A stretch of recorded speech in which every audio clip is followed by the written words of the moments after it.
For the latest, let's go to our correspondent, Tony Chang. He joins us from Bangkok.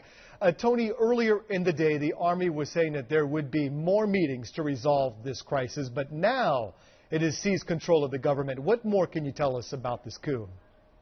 Yeah, absolutely. We were watching those meetings. The second day of those meetings had taken place in the Army Club. We were expecting them to conclude at about 4:30.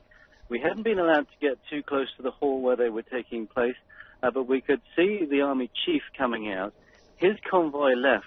Suddenly, we saw 6 heavy Army trucks block the main entrances and exits for the Army Club. Heavily armed soldiers in full battle dress carrying submachine guns suddenly spread out. They assumed combat positions all over the compound. It was very unclear at that stage what was going on. There was an Army spokesman who was there who clearly didn't know what was happening. There was confusion for about 10 minutes. The Army moved in quite forcibly, pushed the media out of the place where they'd been waiting for these convoys to move out of the Army Club. A couple of convoys did. We don't know where they went at this stage. We think they may have been transferred to another Army base next door, carrying some of the participants of that meeting. And then there was the announcement on television with General Prayut leading the leaders of the armed forces and the police in announcing that what had been the imposition of martial law 3 days ago is now a full-blown military coup. The army was taking control of Thailand.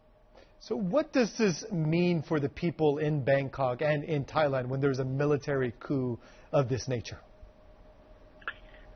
Well, I'm now sitting still in the compound of the Army Club. There's a very heavily armed presence here.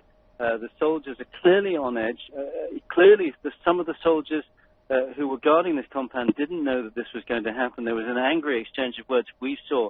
It's unclear at this stage who exactly has been charged with imposing this coup, but one would assume if all members of the military forces came out to make that announcement, they are all in cohesion at this stage. We haven't heard of any gunfire, of any fighting at this stage, so the military certainly seem to be in charge.